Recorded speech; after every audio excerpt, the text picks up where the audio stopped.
Halo pemirsa, sorotan dunia kembali hadir menemani Anda dengan beragam informasi seputar peristiwa hingga isu global dari berbagai belahan dunia. Bersama saya Arif Rifai, inilah sorotan dunia selengkapnya. Pemirsa, perundingan antara Amerika Serikat dan Iran kini terus berlangsung. Presiden Amerika Serikat Donald Trump menyatakan pihaknya tetap mengambil sikap tegas terhadap Teheran di tengah ketegangan Selat Hormuz.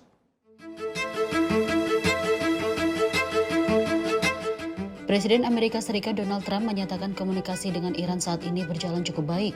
Meski demikian, Trump menegaskan pemerintahannya tetap bersikap tegas terhadap ancaman penutupan Selat Hormuz. Trump menyebut tindakan Iran yang kembali mengancam jalur pelayaran strategis tersebut sebagai bentuk pemerasan yang tidak akan dibiarkan oleh Amerika Serikat. Got a little cute as they have been doing for 47 years. Nobody ever took them on. We took them on. They have no Navy. They have no Air Force. They have no leader. Trump juga menyoroti sejarah konflik di mana banyak personel militer Amerika Serikat menjadi korban akibat serangan bom tepi jalan yang diduga dilakukan oleh pihak Iran. Saat ini pemerintahan Trump memastikan akan memberikan pembaruan informasi terkait perkembangan situasi tersebut pada akhir hari ini. Tim redaksi Sinpo TV melaporkan. Sementara itu, Iran menegaskan tidak akan menyerahkan uranium diperkaya kepada Amerika Serikat di tengah kebuntuan negosiasi nuklir antara kedua negara. Hingga kini hal itu masih diwarnai perdebatan tajam terkait program nuklir dan syarat perundingan.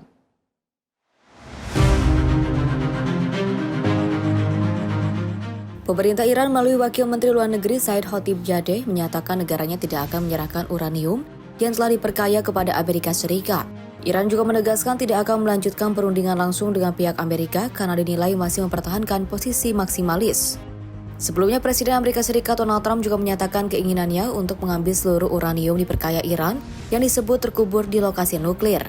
Uranium tersebut diperkirakan mencapai ratusan kilogram dan berada di fasilitas yang juga sebelumnya terdampak serangan militer. Pernyataan dari kedua pihak ini menunjukkan masih tajamnya perbedaan dalam isu program nuklir Iran. We are defending. This was not our choice. This war was not our choice. It was unnecessary, unprovoked war of aggression started by Americans and Israelis in the middle of negotiation. And while they were just, conspiring behind the scene that, the negotiations work well and they were promising that there have been good and significant progress, then they started surprise assassinations. They assassinated the head of state. Martyred standing our leader in his office and off-duty commanders, not in situation room, not in front line, but also in their offices. So this shows to what extent we have to be very careful and being ready for any scenario. Upaya diplomasi masih mengalami kebuntuan dan juga ketegangan antara kedua negara dan belum menunjukkan tanda mereda. Tim redaksi Sinpo TV melaporkan.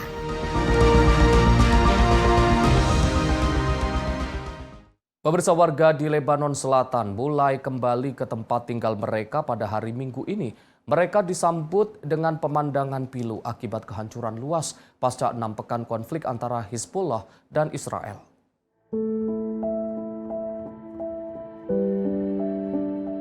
Setelah 6 pekan terjadi perang hebat, kota-kota di wilayah selatan Lebanon kini mulai didatangi kembali oleh para pengungsi.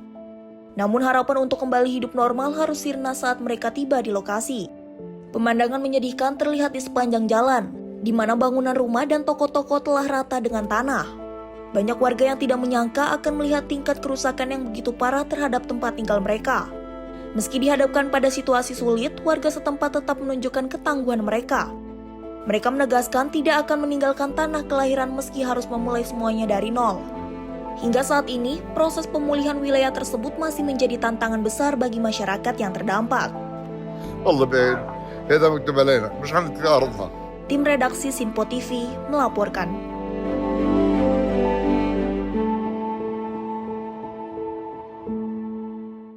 Pemirsa, Angkatan Laut Amerika Serikat menyita sebuah kapal kargo berbendera Iran yang diduga mencoba menembus blokade laut di Selat Hormuz. Pihak Iran menyebut tindakan tersebut sebagai pelanggaran dan dianggap sebagai tindakan provokatif.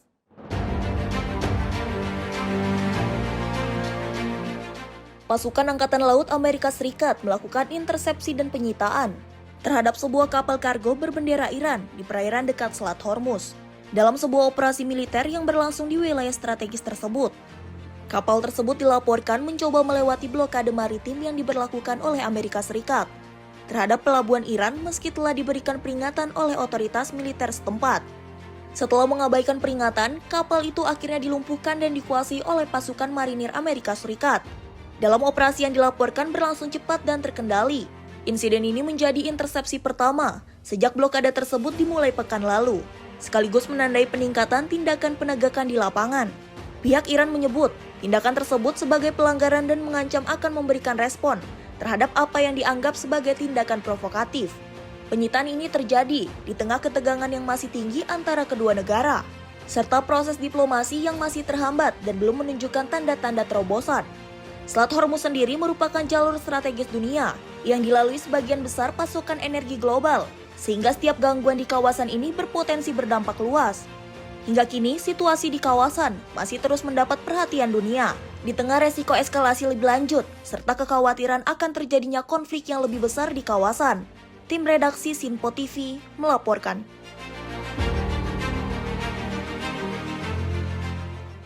Sementara itu, ketegangan di kawasan Teluk kembali meningkat setelah kapal perang Amerika Serikat menembaki kapal kargo berbendera Iran. Insiden terjadi saat Washington terus menegakkan blokade terhadap pelabuhan Iran menyusul keputusan Teheran menutup kembali Selat Hormuz.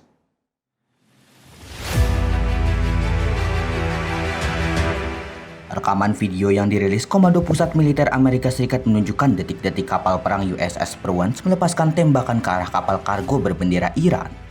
Sebelum tembakan dilepaskan, personel marinir Amerika terdengar memberikan peringatan agar awak kapal mengosongkan ruang mesin.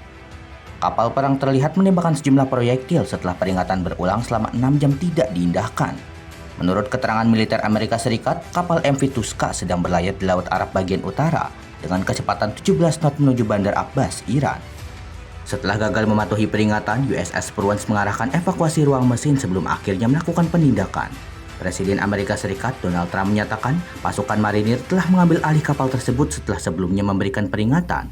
Trump juga menyebut kapal tersebut berada di bawah sanksi Departemen Keuangan Amerika Serikat dan saat ini tengah dilakukan pemeriksaan terhadap muatannya. Insiden ini terjadi setelah Iran mengumumkan penutupan kembali Selat Hormuz yang merupakan jalur krusial perdagangan energi dunia. Sementara itu, upaya diplomatik masih berlangsung dengan Pakistan bersiap menjadi tuan rumah putaran kedua perundingan damai antara Amerika Serikat dan Iran. Namun kedua pihak masih saling menuduh pelanggaran kesepakatan gencatan senjata di tengah konflik yang terus meluas di kawasan. Tim redaksi Sinpo TV melaporkan.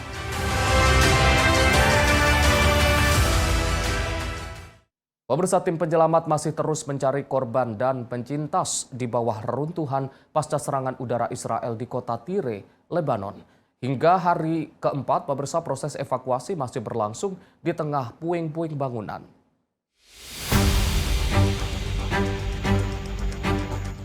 Memasuki hari keempat pasca serangan udara Israel, tim penyelamat terus melakukan pencarian korban dan penyintas di kota Tyre, Lebanon. Rekaman video pada Minggu 19 April 2026 menunjukkan alat berat membersihkan puing-puing, sementara petugas menyisir lokasi untuk mencari korban yang masih tertimbun. Petugas medis Abbas Awad menyebutkan hingga saat ini 6 orang masih dinyatakan hilang, dengan total 18 orang tewas dan 64 lainnya terluka. Ia menegaskan proses evakuasi akan terus dilakukan demi warga meski membutuhkan waktu yang lama. Sebelumnya, media lokal melaporkan sejumlah serangan udara menghantam Tyre sesaat sebelum gencatan senjata diberlakukan. Kementerian Kesehatan Lebanon mencatat, sejak konflik dimulai pada 2 Maret 2026, total korban jiwa mencapai 2.294 orang, dengan 7.544 lainnya terluka. Militer Israel menyatakan telah menargetkan lebih dari 380 posisi Hizbullah di Lebanon Selatan. Sebelumnya, warga di Tyre dan sekitarnya juga telah diminta mengungsi ke utara Sungai Zahrani. Sementara itu, Presiden Amerika Serikat Donald Trump mengumumkan kesepakatan gencatan senjata selama 10 hari antara Israel dan Lebanon yang mulai berlaku pada Jumat 17 April 2026. Tim redaksi Sinpo TV melaporkan.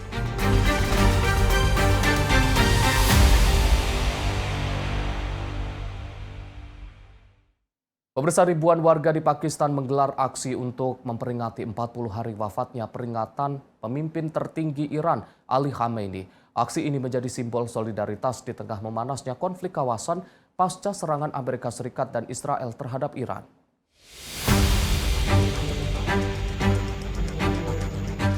Ribuan warga di Gilgit, Baltistan, Pakistan menggelar aksi untuk memperingati 40 hari wafatnya pemimpin tertinggi Iran, Ali Khamenei, yang gugur dalam serangan udara Amerika Serikat dan Israel. Rekaman video pada Minggu 19 April 2026 menunjukkan massa berkumpul sambil mengibarkan bendera Pakistan dan Iran, serta membawa atribut Hizbullah. Mereka juga mengangkat foto mendiang Ali Khamenei, penerusnya Mojtaba Khamenei, serta mantan Presiden Iran Ebrahim Raisi. Koordinator aksi Ali Abbasah menyebut peserta datang dari berbagai desa dan lintas kelompok untuk memberikan penghormatan. Ia menilai Iran menunjukkan sikap matang dalam menghadapi konflik serta memiliki peran penting di kawasan. Hingga kini, pihak Iran belum mengumumkan secara resmi waktu dan lokasi pemakaman Ali Khamenei.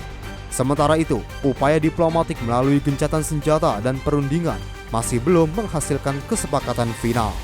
Tim redaksi Simpo TV melaporkan. Sementara itu, militer Israel menyatakan pihaknya akan mengambil tindakan tegas setelah beredar rekaman video yang menunjukkan seorang prajurit IDF merusak patung Yesus di Lebanon Selatan. IDF menyatakan akan mengambil langkah yang tepat terhadap pihak yang terlibat dalam insiden tersebut.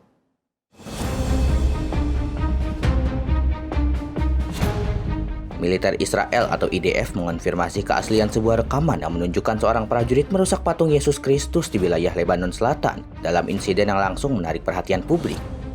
Rekaman tersebut sebelumnya viral di media sosial dan menimbulkan reaksi luas di kalangan publik internasional, terutama terkait isu sensitivitas agama.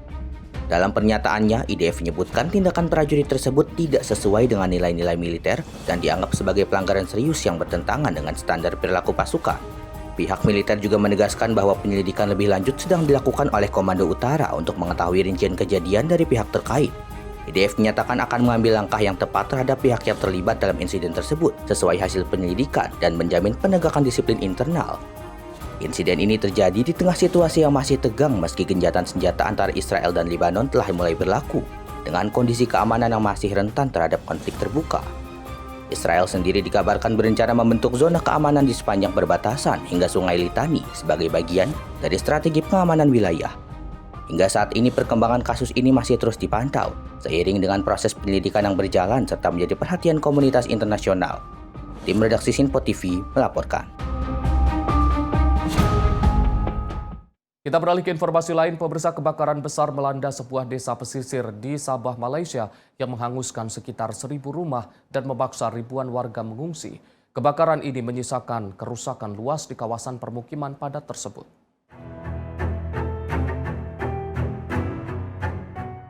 Kebakaran hebat melanda pemukiman rumah panggung di wilayah pesisir Sabah, Malaysia dan dengan cepat menyebar ke seluruh area yang diduga dipicu kondisi lingkungan yang rentan terhadap api.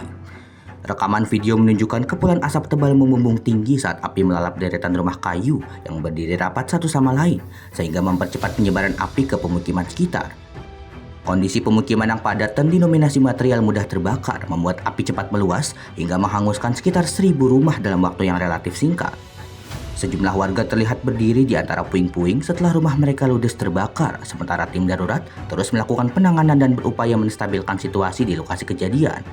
Petugas pemadam kebakaran menyatakan akses jalan yang sempit serta kondisi angin kencang menjadi hambatan dalam proses pemadaman dan memperlambat upaya penanganan di lapangan. Lebih dari 9.000 orang dilaporkan terdampak kebakaran dan terpaksa meninggalkan tempat tinggal mereka untuk mencari tempat yang lebih aman. Hingga kini belum ada laporan mengenai korban jiwa, namun penyelidikan masih dilakukan untuk mengetahui penyebab kebakaran serta mencegah kejadian serupa di masa mendatang. Pemerintah Malaysia menyatakan telah menyiapkan bantuan darurat dan tempat tinggal sementara bagi para korban terdampak sebagai bagian dari upaya penanganan pasca bencana. Tim redaksi Simpo TV melaporkan. Sementara itu, gelombang panas ekstrim melanda wilayah Akola di Maharashtra, India. Akola dilaporkan menjadi wilayah terpanas di India dengan suhu mendekati 45 derajat Celcius dalam sepekan terakhir. Suhu ekstrim melanda sejumlah wilayah di India bagian barat. Dengan stasiun cuaca di Maharashtra dan Telangana mencatat suhu di atas 44 derajat Celcius. Akola menjadi wilayah terpanas dengan suhu mencapai hampir 45 derajat Celcius tertinggi di seluruh India tahun ini. Badan Meteorologi India mengeluarkan peringatan oranye, menandakan kondisi cuaca ekstrim yang beresiko terhadap kesehatan masyarakat. Warga juga mengeluhkan dampak panas yang semakin parah, dari kesulitan bekerja hingga resiko kesehatan yang meningkat. Bahkan dilaporkan, seorang warga meninggal dunia akibat paparan panas saat suhu mencapai 46 derajat Celcius. Kondisi ini membuat aktivitas harian terganggu, dengan pasar menjadi sepi dan pekerja luar ruang sangat terdampak. Warga terpaksa mengandalkan pendingin ruangan, serta menggunakan pelindung seperti kain dan kacamata saat beraktivitas di luar. Pihak berwenang mengimbau masyarakat untuk menghindari aktivitas di luar ruang pada siang hari, serta memperbanyak konsumsi air dan melindungi kelompok rentan. Gelombang panas ini juga memicu kekhawatiran terhadap krisis air, serta potensi kerusakan tanaman pertanian di wilayah tersebut. Hingga kini, otoritas setempat terus memantau situasi, seiring gelombang panas yang belum menunjukkan tanda akan mereda. Tim redaksi Simpo TV melaporkan. Pemirsa, jelang musim haji, akses masuk Arab Saudi diperketat. Simak informasinya usai jeda. Tetaplah bersama kami di Sorotan Dunia.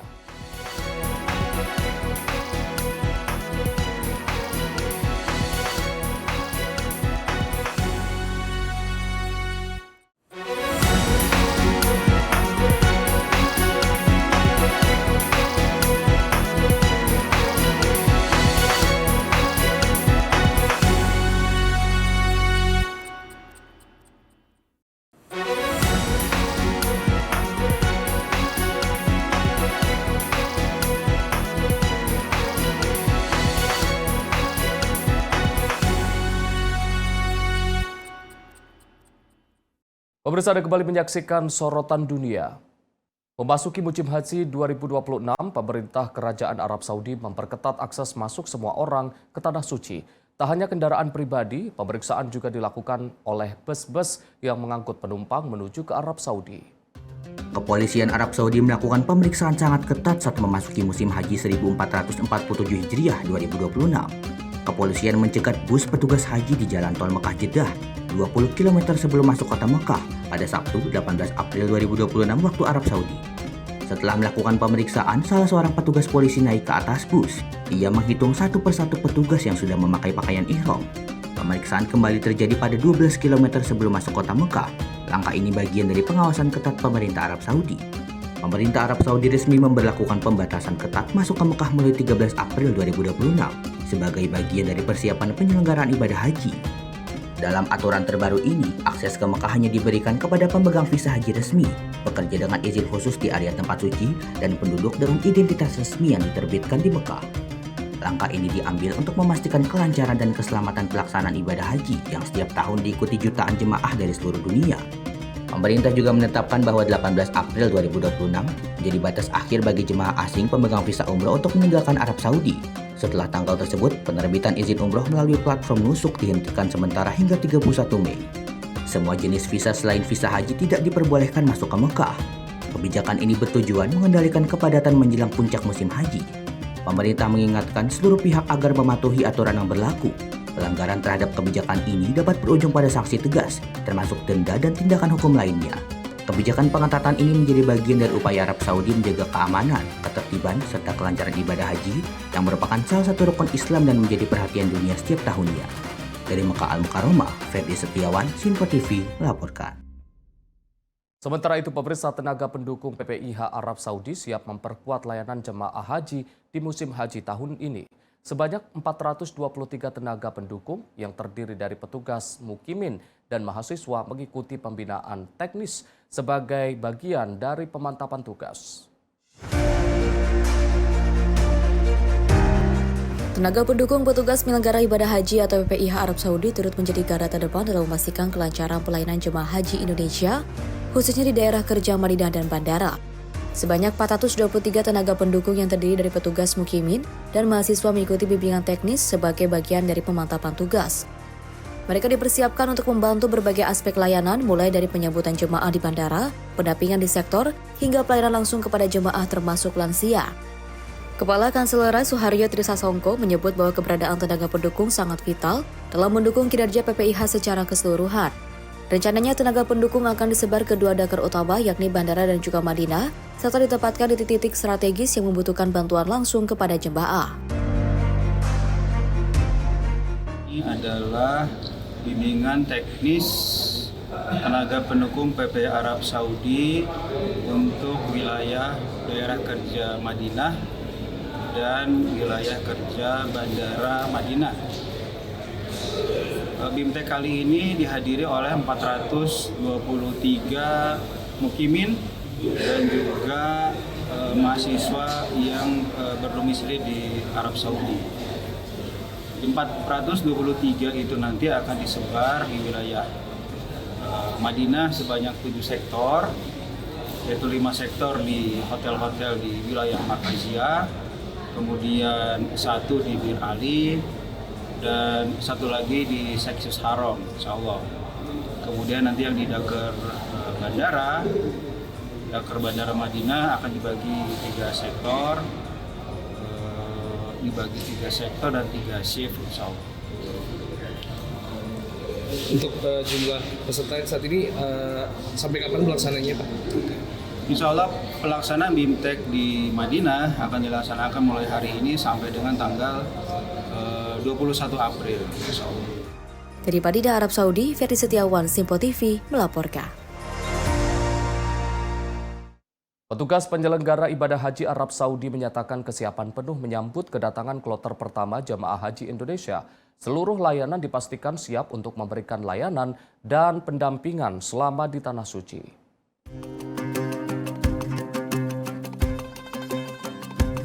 Jelang kedatangan kloter pertama jemaah haji Indonesia pada tanggal 22 April 2026 mendatang, petugas penyelenggara ibadah haji Arab Saudi terus mematangkan berbagai persiapan untuk memastikan proses kedatangan jemaah berjalan lancar, cepat, dan nyaman.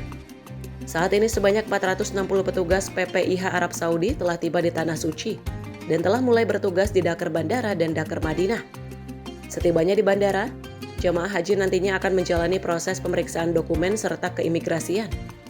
PPIH juga menyiapkan layanan khusus bagi jamaah lanjut usia dan berkebutuhan khusus agar mendapatkan pendampingan optimal. Kabid Transportasi PPIH Arab Saudi, Syarif Rahman menjelaskan, saat ini semua persiapan antar sektor terus dimatangkan untuk memastikan pelayanan dan pendampingan pada saat kedatangan jemaah haji bisa berjalan optimal. Kloter perdana kita sudah insya Allah sudah fix, sudah nggak ada masalah karena dari sisi sistem semuanya sudah oke, jemaah juga insya Allah sudah terima kartu nusuk semuanya di tanah air dan mereka akan datang ke Arab Saudi melalui Bandara Aman Madinah, nanti akan diterima juga oleh Duta Besar Arab Saudi dan pihak dari Konsulat RI di Jeddah, yang namun kloter pertama ini dari JKG sehingga pakai fast track sehingga mereka akan diterima di bandara, tapi waktunya memang agak cepat begitu. Tapi persiapannya insya Allah sudah matang semua. Dari Madinah, Arab Saudi, Ferdi Setiawan, Simpo TV melaporkan. Kepala Dakar Bandara Abdul Basir menekankan pentingnya kedisiplinan dan kebersamaan sebagai petugas haji daerah kerja bandara dalam menjalankan tugas. Para petugas haji harus siap dalam melayani semua jemaah haji Indonesia. Petugas penyelenggara ibadah haji atau PPIH Arab Saudi daerah kerja bandara menggelar rapat koordinasi awal untuk menetapkan tugas dan fungsi dalam melayani jemaah haji Indonesia. Rakor yang juga digelar di Hotel Ajial Al-Madinah diikuti seluruh petugas dari berbagai tugas dan fungsi, mulai dari pelindungan jemaah, transportasi, kesehatan, layanan lansia, dan disabilitas hingga media center. Kepala Dakar Bandara Abdul Basir menekankan pentingnya disiplin dan juga kebersamaan dalam menjalankan tugas. Petugas diminta disiplin dalam berpakaian dengan selalu menggunakan atribut resmi, baik saat di dalam maupun di luar hotel. Selain itu, petugas juga diingatkan untuk disiplin waktu karena keterlambatan dapat berpengaruh pada kinerja tim secara keseluruhan. Petugas juga diminta untuk saling peduli terhadap rekan kerja, terutama jika ada yang membutuhkan bantuan atau berhalangan hadir. Petugas juga diimbau menjaga kesehatan dan segera melaporkan kondisi kesehatan kepada tim medis agar pelayanan tetap optimal. Kepala Dakar Bandara berharap seluruh petugas memiliki komitmen disiplin mengingat petugas bandara merupakan garda terdepan dalam pelayanan jemaah haji Indonesia di Arab Saudi. Karena itu kan kita harus bisa memberikan kesan pertama yang terbaik pada jamaah. Sebaik-baiknya kita memberikan layanan kepada jamaah, seramah mungkin kepada jamaah. Karena jamaah pertama kali melihat kita, kalau ada banyak petugas itu mereka kan pastikan tenang. Oh, ada petugas haji Indonesia juga ternyata di sini. Itu akan menenangkan buat mereka. Pak, seberapa yakin dengan tim jangkar bandara dan apa yang bisa menjadi yakin? Dari Madinah, Arab Saudi, Ferdi Setiawan, Simpo TV melaporkan. Pemberangkatan perdana petugas haji ke Arab Saudi berjalan lancar. Lebih dari 400 petugas haji atau PPIH Arab Saudi untuk daerah kerja bandara dan Madinah telah sampai di Tanah Suci.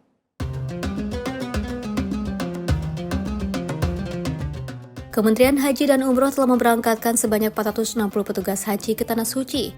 Keberangkatan PPIH Arab Saudi untuk daerah kerja bandara dan Madinah hari pertama dipimpin oleh Menteri Haji dan Umroh Dhanil Ansar Simanjuntak dan hari kedua dipimpin oleh Direktur Bina Petugas Haji Chandra Sulistyo.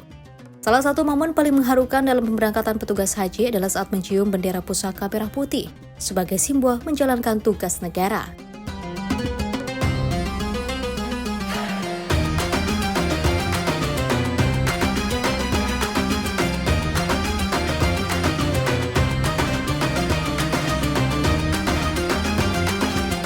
Ya pemirsa, setelah tadi kita melakukan prosesi mencium sangsaka merah putih, setelah ini seluruh petugas haji akan dipersiapkan untuk menuju ke Bandara Soekarno-Hatta untuk selanjutnya diterbangkan ke Arab Saudi. Nantinya kita akan melakukan perjalanan kurang lebih 10 jam hingga nanti mendarat di Bandara King Abdul Aziz Jeddah. Kita tunggu dan kita lihat persiapan teman-teman hari ini, dan nanti ketika sudah sampai di Bandara King Abdul Aziz Jeddah tentu tetap saksikan di tayangan ini.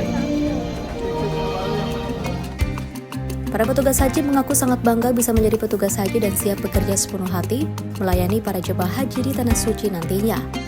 Setelah dibekali dan juga dilepas resmi oleh Kementerian Haji dan Umroh, para petugas haji langsung bergegas ke Bandara Soekarno-Hatta dengan membawa sejumlah perlengkapan untuk bertugas di Tanah Suci selama 75 hari.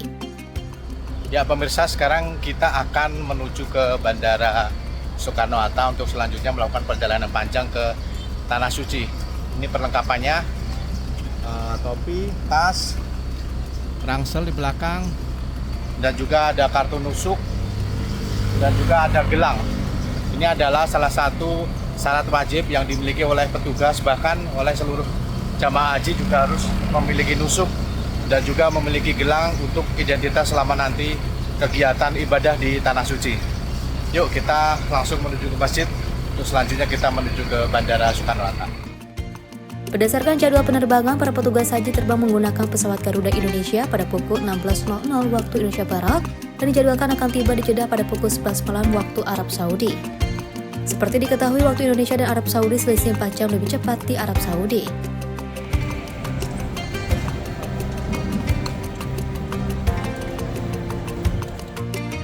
Dan alhamdulillah para pelayan tamu Allah telah sampai di Arab Saudi dengan selamat.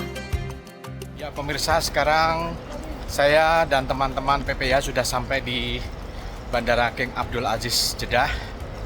Setelah melalui perjalanan panjang selama kurang lebih 10 jam, dan akhirnya kita sampai dan kita akan melanjutkan untuk kegiatan petugas haji selanjutnya sebelum melakukan kegiatan melayani tamu-tamu Allah. Mungkin cukup sekian, nanti kita sambung lagi dari Bandara King Abdul Aziz Jeddah. Ferdi Setiawan melaporkan untuk Simpo TV. Pemirsa, jelang pemberangkatan calon jamaah haji kloter pertama, sejumlah persiapan terus dimaksimalkan oleh Kementerian Haji dan Umroh. Salah satu di antaranya adalah penerbitan kartu nusuk.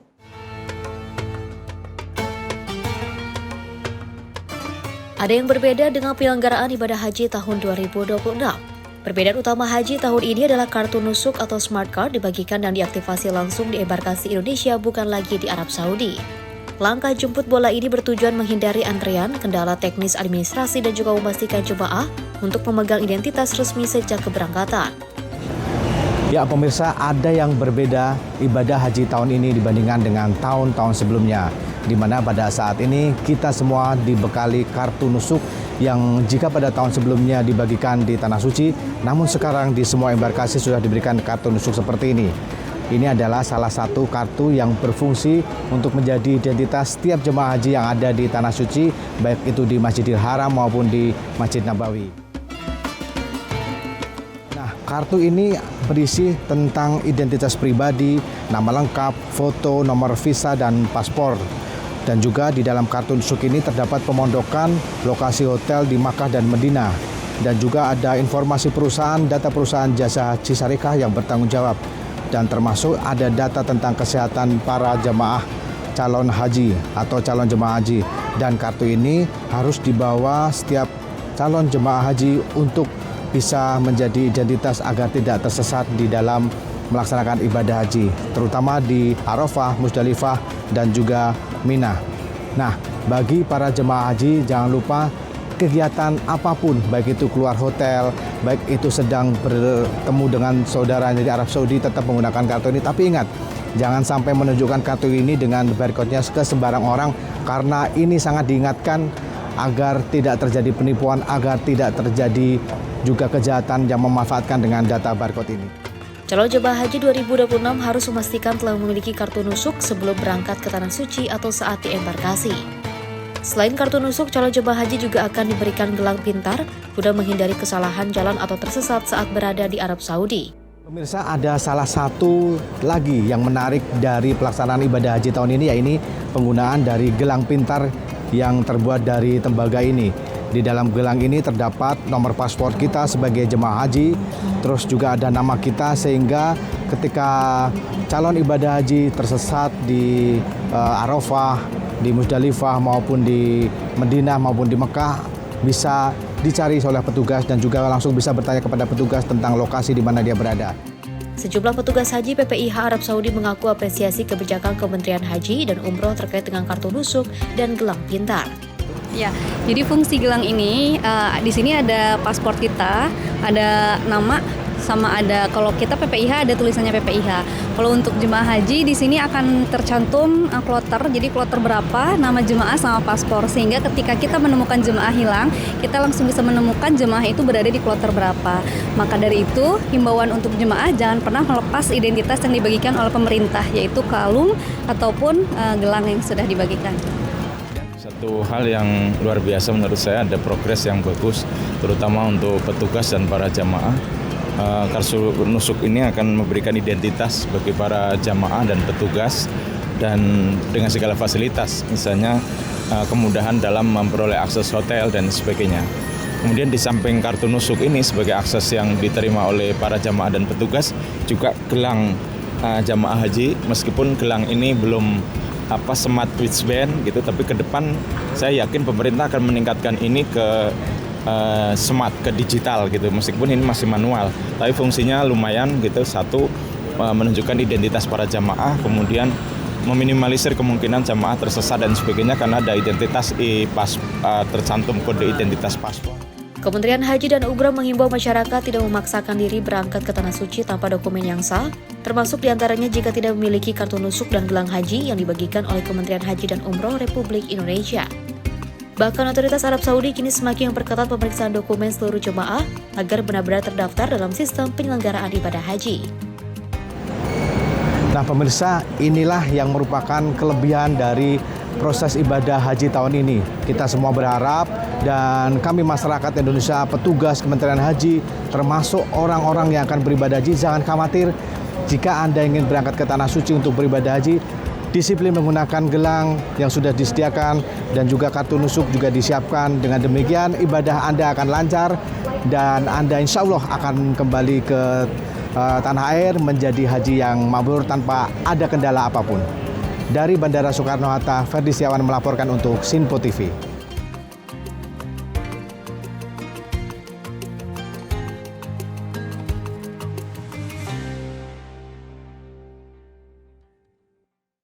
Pasukan Amerika Serikat tinggalkan pangkalan di Suriah. Simak informasinya usai jeda. Tetaplah bersama kami di Sorotan Dunia.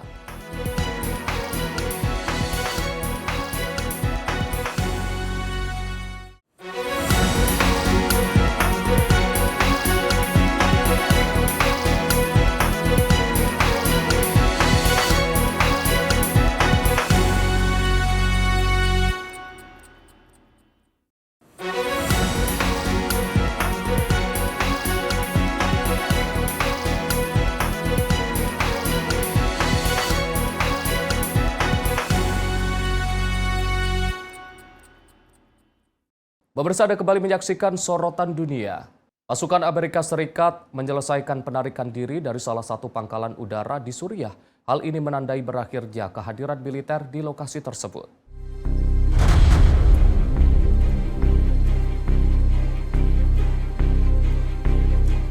Konvoi terakhir pasukan Amerika Serikat terlihat meninggalkan pangkalan udara Kasrak di Provinsi Hasaka, Suriah, sebagai bagian dari proses penarikan militer yang telah dirancang sebelumnya. Penarikan ini menandai selesainya proses evakuasi personil dan peralatan militer dari lokasi tersebut setelah bertahun-tahun digunakan sebagai titik operasi militer. Selama ini pasukan Amerika Serikat memiliki misi utama untuk mencegah kembangnya kembali kelompok ekstremis ISIS serta menjaga stabilitas keamanan di wilayah tersebut. Meski ISIS telah kehilangan wilayah terakhirnya di Suriah pada tahun 2019, kelompok tersebut masih aktif melalui sel-sel tidur yang tersebar di berbagai wilayah. Serangan sporadis masih terjadi di sejumlah wilayah termasuk di Suriah, Irak, dan negara lainnya yang menunjukkan ancaman belum sepenuhnya hilang. Hingga kini belum ada pernyataan resmi lebih lanjut terkait langkah militer selanjutnya pasca penarikan pasukan ini termasuk strategi keamanan di kawasan ke depan. Perkembangan ini masih menjadi perhatian terkait stabilitas keamanan di kawasan, serta potensi kebangkitan kembali kelompok ekstremis di tengah dinamika geopolitik yang masih terus berkembang. Tim redaksi Simpo TV melaporkan.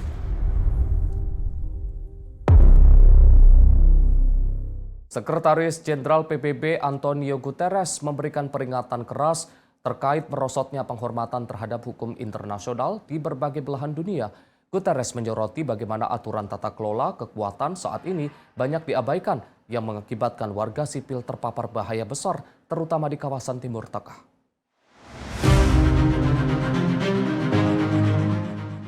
Dalam pidatonya, Sekjen PBB Guterres menegaskan bahwa hukum internasional saat ini sedang terancam. Aturan mengenai pelaksanaan permusuhan dan penggunaan kekuatan tidak lagi diperhatikan. Bahkan perlindungan terhadap personel PBB juga turut dilanggar. Ia memperlihatkan bahwa ketiadaan hukum hanya akan melahirkan kekacauan, penderitaan, dan kehancuran. Sebagai wujud komitmen PBB, Guterres dijadwalkan mengunjungi Den Haag untuk memperingati hari jadi ke-80 Mahkamah Internasional. Kunjungan ini menjadi pesan tegas bahwa PBB tetap berdiri di belakang institusi yang melindungi perdamaian, keadilan, dan kedaulatan. Terkait krisis di Timur Tengah, Guterres menegaskan tidak ada solusi militer. Ia mendesak agar negosiasi serius segera dilanjutkan. Gencatan senjata dipertahankan, serta hak kebebasan navigasi internasional termasuk di Selat Hormuz harus dihormati oleh semua pihak. This wholesale assault on international law has consequences. Lawlessness breeds chaos. Lawlessness fuels suffering. Lawlessness leads to destruction. And this is not the moment to retreat from international law. It's the moment to reaffirm it.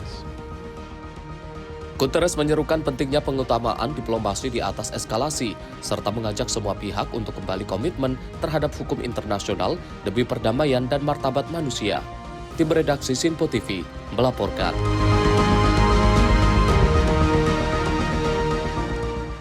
Sirine penanda serangan udara menggema di Israel Utara saat sejumlah roket yang diduga diluncurkan oleh Hizbullah dicegat hanya beberapa jam menjelang berlakunya gencatan senjata antara Israel dan Lebanon. Detik-detik pencegatan roket di atas langit Naharia disertai suara sirine serangan udara yang menggema di seluruh wilayah dan memicu kepanikan warga. Sejumlah roket dilaporkan diluncurkan dari arah Lebanon dan berhasil dicegat oleh sistem pertahanan udara Israel dalam upaya pencegahan dampak yang lebih luas di kawasan permukiman. Meski demikian, serpihan roket dan dampak langsung menyebabkan kerusakan di sejumlah titik di wilayah tersebut, termasuk bangunan dan infrastruktur sipil. Layanan darurat menyatakan sedikitnya 1 orang mengalami luka sedang akibat serpihan roket di Naharia, serta 2 orang lainnya terluka serius di wilayah terdekat dan telah segera dibawa ke rumah sakit untuk mendapatkan penanganan medis. Insiden ini terjadi hanya beberapa jam sebelum gencatan senjata antara Israel dan Lebanon yang dijadwalkan mulai berlaku, sehingga menambah ketegangan di menit-menit akhir menjelang kesepakatan damai. Presiden Amerika Serikat Donald Trump menyatakan kesepakatan gencatan senjata telah dicapai setelah pembicaraan dengan pemimpin kedua negara dalam upaya meredakan konflik yang terus berlangsung. Kedua pihak dijadwalkan akan melakukan pertemuan lanjutan dalam upaya mendorong perdamaian serta negosiasi yang lebih luas di kawasan dengan harapan tercapainya kesepakatan jangka panjang. Kini situasi keamanan di perbatasan masih menjadi perhatian meski upaya gencatan senjata tengah diupayakan dan kondisi di lapangan masih terus dipantau oleh pihak berwenang. Tim redaksi Simpo TV melaporkan.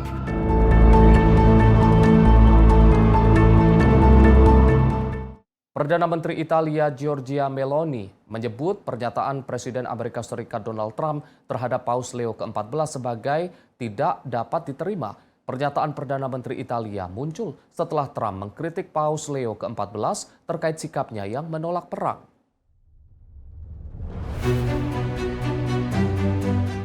Perdana Menteri Italia Giorgia Meloni mengkritik keras pernyataan Presiden Amerika Serikat Donald Trump yang dinilai menyerang Paus Leo ke-14.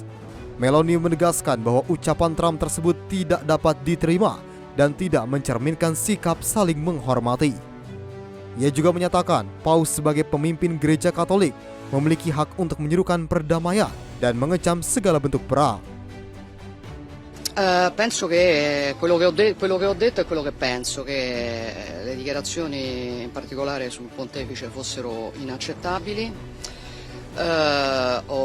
Esprimo la mia solidarietà a Papa Leone. Le dico di più, francamente io non mi sentirei a mio agio in una società nella quale i leader religiosi fanno quello che dicono i leader politici, diciamo non in questa parte del mondo, ecco, per cui non sono stata d'accordo e ve l'ho detto. Pernyataan ini muncul setelah Trump mengkritik Paus Leo ke-14 terkait sikapnya yang menolak perang dan mendorong penyelesaian diplomatik dalam konflik Iran. Meloni juga menyampaikan dukungan penuh terhadap Paus sebagai bentuk solidaritas di tengah meningkatnya ketegangan global. Tim redaksi Simpo TV melaporkan.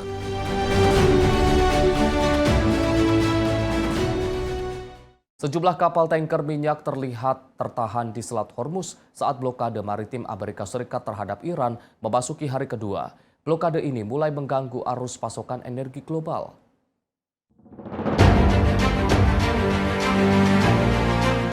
Rekaman video memperlihatkan sejumlah kapal tanker minyak terlihat berlabuh dan tidak bergerak di perairan Selat Hormuz.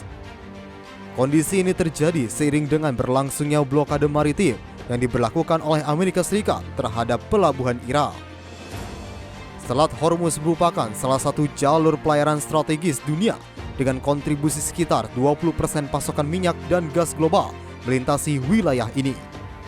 Pemerintah Amerika Serikat menyatakan blokade ini dilakukan sebagai respon terhadap kebijakan Iran yang dinilai memberatkan kapal-kapal internasional.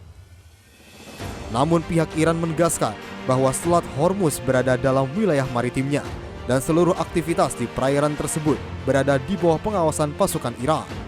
Sementara itu, China menilai langkah blokade tersebut sebagai tindakan berbahaya dan berpotensi memperburuk konflik. Sampai saat ini, upaya diplomasi masih mengalami kebuntuan setelah perundingan sebelumnya berakhir tanpa kesepakatan. Situasi ini mulai memberikan dampak terhadap pasar global dengan terganggunya arus pasokan minyak serta meningkatnya volatilitas harga energi. Lembaga internasional juga memperingatkan risiko terhadap ketahanan pangan global akibat terhambatnya distribusi barang penting.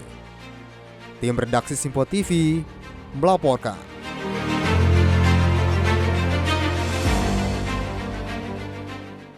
Kementerian Luar Negeri Republik Indonesia memastikan penyelenggaraan ibadah haji tahun 2026 masih berjalan sesuai rencana meskipun terdapat dinamika global di kawasan Timur Tengah.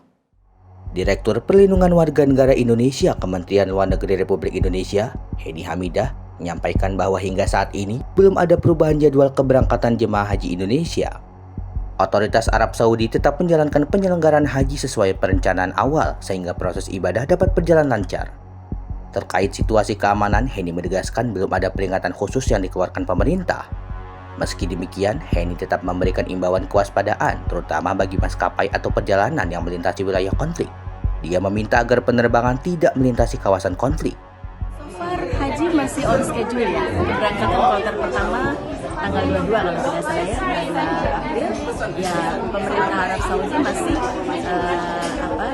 sesuai rencana awal. Jadi tetap berjalan haji.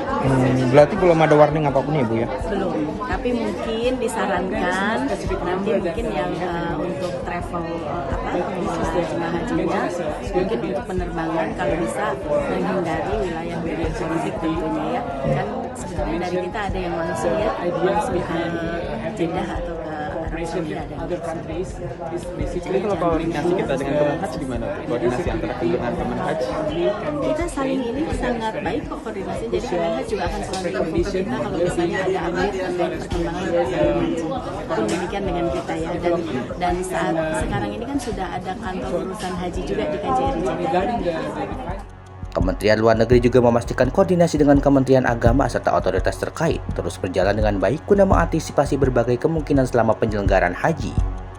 Selain itu, pemerintah juga telah memperkuat layanan melalui kehadiran kantor urusan haji di perwakilan Indonesia di Arab Saudi, termasuk di lingkungan konsulat jenderal, guna memberikan perlindungan dan pelayanan optimal bagi jemaah. Dari Jakarta, Dio Malau, Sinpo TV melaporkan. Pemirsa, kita beralih ke informasi lain. 2 kapal Pertamina bersiap melintasi Selat Hormuz usai jalur pelayaran kembali dibuka. Sebelumnya kapal tersebut sempat tertahan di kawasan Teluk Arab, Teluk Persia. Nah, buat teman-teman yang nanya gimana kapal Pertamina, itu Gamsunoro ya, Pertamina. Dan posisi kami saat ini itu di sini. Berarti di daerah Sharjah, di daerah Dubai lah ya, daerah Dubai kalau kita tarik lurus ke sini.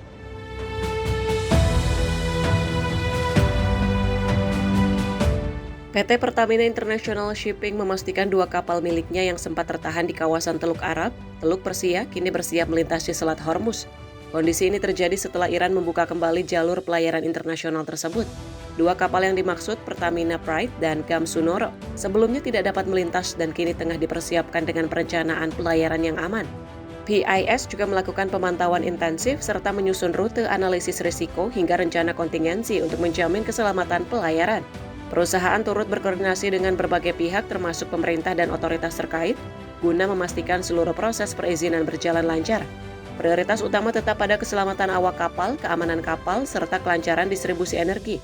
Sebelumnya, juru bicara Kementerian Energi dan Sumber Daya Mineral, Dwi Anggia menyampaikan bahwa pemerintah terus melakukan koordinasi dan negosiasi dengan pemerintah Iran agar kapal milik Pertamina dapat segera melintasi Selat Hormuz.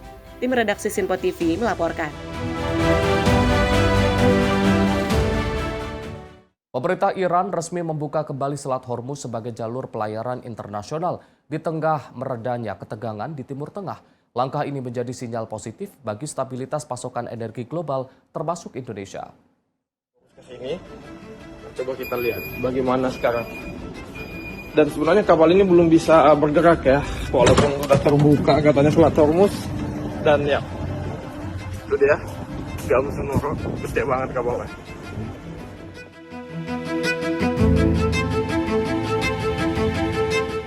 Pemerintah Iran resmi membuka kembali Selat Hormuz sebagai jalur pelayaran internasional pada Jumat 17 April 2026 seiring kesepakatan gencatan senjata antara Iran dan Amerika Serikat.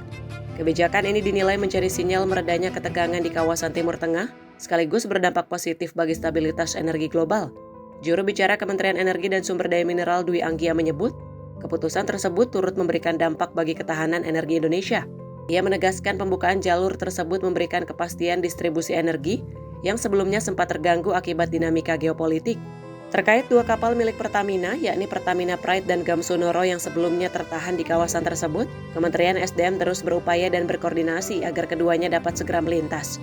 Pemerintah Indonesia sebelumnya telah menyiapkan berbagai langkah antisipasi untuk menjaga pasokan energi nasional selama masa ketidakpastian, termasuk pemanfaatan sumber daya dalam negeri. Dengan dibukanya kembali Selat Hormuz, tekanan terhadap rantai pasok global mulai mereda dan distribusi energi diharapkan kembali normal secara bertahap. Tim redaksi Sinpo TV melaporkan. Pemirsa, seorang pelaku penembakan di ibu kota Ukraina ditembak mati oleh pihak berwenang setempat. Selain menyandra warga di sebuah supermarket, aksi pelaku ini menewaskan 6 orang.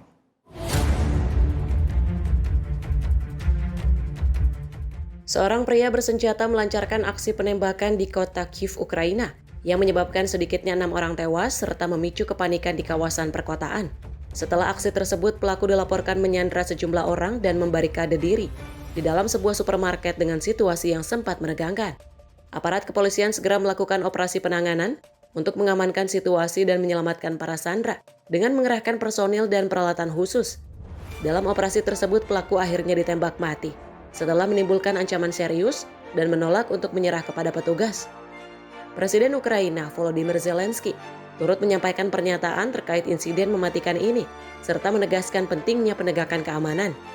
Hingga kini pihak berwenang masih melakukan penyelidikan untuk mengungkap motif di balik aksi penembakan tersebut, termasuk menelusuri latar belakang pelaku insiden ini menjadi perhatian dan mengguncang keamanan di ibu kota Ukraina, serta menimbulkan kekhawatiran publik terhadap keamanan di ruang publik. Tim redaksi Sinpo TV melaporkan.